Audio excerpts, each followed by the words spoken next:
Assalamualaikum warahmatullahi wabarakatuh. Saya Karesamdi Hilmanjaya dengan NIM 19060099 dari jurusan Fakultas Ekonomi dengan jurusan Ilmu Ekonomi akan membahas tentang hasil yang saya dapat tentang pelajari sejarah pembelajaran ekonomi pada pertemuan ketiga ini. Yang pertama, hakikat serakah manusia. Hakikat serakah manusia, kenyataannya bahwa manusia pada hakikatnya memiliki sifat serakah. Sudah dikenal oleh pemikir-pemikir nama masa Yunani kuno, terutama oleh Plato. Pemikiran yang sama juga dilontarkan oleh Bernard Manderville dalam buku yang telah menjadi klasik The Fable of the Beast.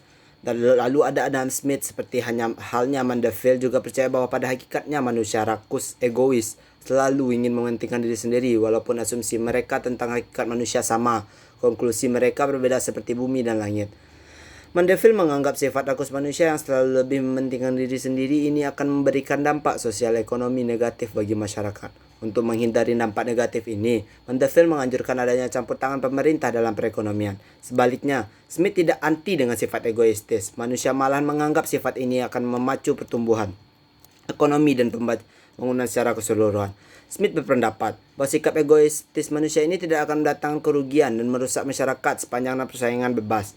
Menurut penjelasannya lebih lanjut, setiap orang yang menginginkan laba dalam jangka panjang tidak akan pernah menaikkan harga di atas tingkat harga pasar. Secara sederhana, dalam The Wall of Nation of Smith menjelaskan. Lalu yang kedua, kita akan membahas mekanisme pasar bebas. Sistem ekonomi pasar bebas adalah suatu sistem perekonomian di mana individu dan perusahaan swasta membuat keputusan penting terkait dengan produksi dan konsumsi. Lain halnya dengan sistem ekonomi komando, yang kegiatan perekonomian diatur oleh pemerintah.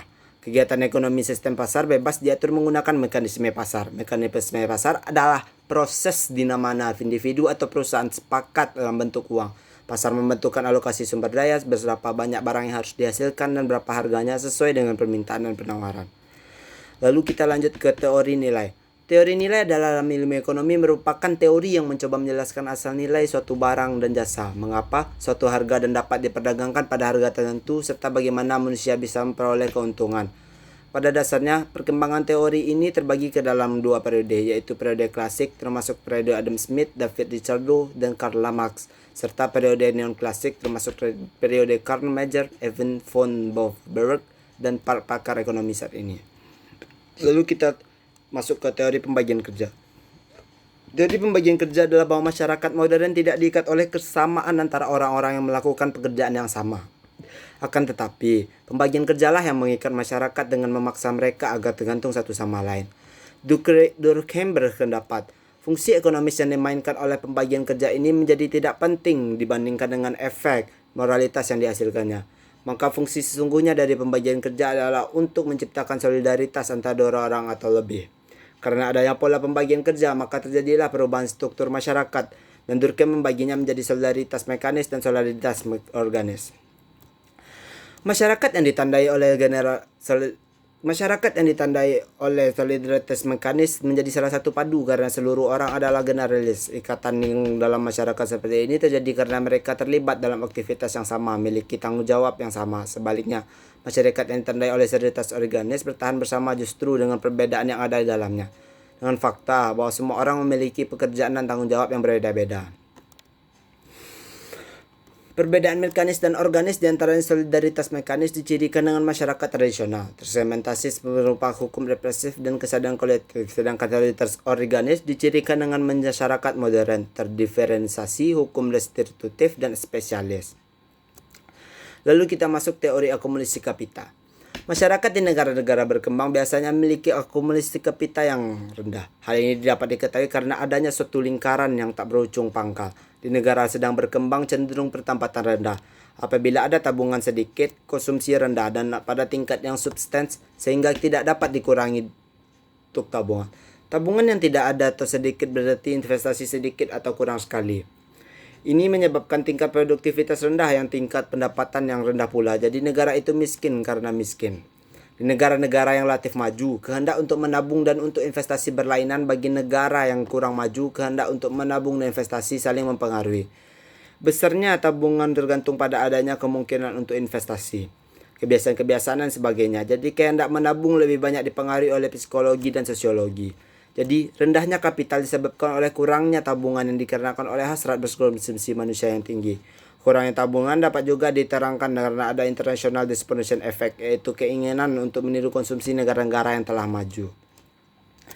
Lalu kita masuk ke pengaruh pengandangan Adam Smith. Lebih jelas memperhatikan kepentingan pribadi dalam paham individualisme tidak harus menyebabkan kurangnya perhatian terhadap kepentingan orang lain. Sebagaimana pernah diucapkan oleh J.S. Mill, salah seorang tokoh klasik lain yang bekerja membuat ilmu ekonomi yang selama ini diejek sebagai dismal science. Orang bisa saja bersaing di sektor ekonomi dan bersifat sosial di bidang distribusi pendapatan. Sistem ekonomi pasar berdasarkan persaingan sempurna yang dikembangkan oleh Smith dan banyak pakar seringkali diakui sebagai organisasi masyarakat terbaik yang mungkin dikembangkan. Hal ini terbukti di mana jumlah negara yang menganut sistem pasar ini makin lama makin banyak dari tahun ke tahun. Sebagaimana diketahui, sistem perekonomian liberal yang memiliki kembangan dalam ekonomi pasar dalam memecahkan masalah ekonomi pada awalnya dikembangkan dan dipraktikkan di negara-negara Eropa dan Amerika Serikat. Negara-negara yang menganut sistem ekonomi pasar tersebut terbukti menikmati tingkat pertumbuhan ekonomi yang tinggi. Sedangkan negara-negara yang menghasilkan kekuatan mekanisme pasar dalam mengalokasikan sumber daya dan mendistribusikan semua barang dan jasa dalam melaksanakan pembangunan. Semua bukti tersebut terlalu kelas dalam untuk menyatakan bahwa sistem perekonomian didasari oleh kekuatan mekanisme pasar jauh lebih unggul dibanding sistem ekonomi masyarakat lainnya. Semua itu tidak lepas dari jasa seorang pemikir ekonomi klasik Adam Smith. Itulah pandangan kita terhadap Adam Smith. Adam Smith atau Nabi Muhammad. Sebagai contoh dalam ide mekanisme pasar, hampir semua buku-buku teks ekonomi yang ada mengatakan bahwa ide ini merupakan sumbang pemikiran Adam Smith. Padahal kita telusuri dari sejarah jauh sebelum Adam Smith lahir, Nabi Muhammad sudah terlebih dahulu menganjurkan kepada umatnya untuk memanfaatkan mekanisme pasar dalam penyelesaian masalah-masalah ekonomi dan menghindari sistem penetapan harga otoritas negara kalau tidak terlalu diperlukan.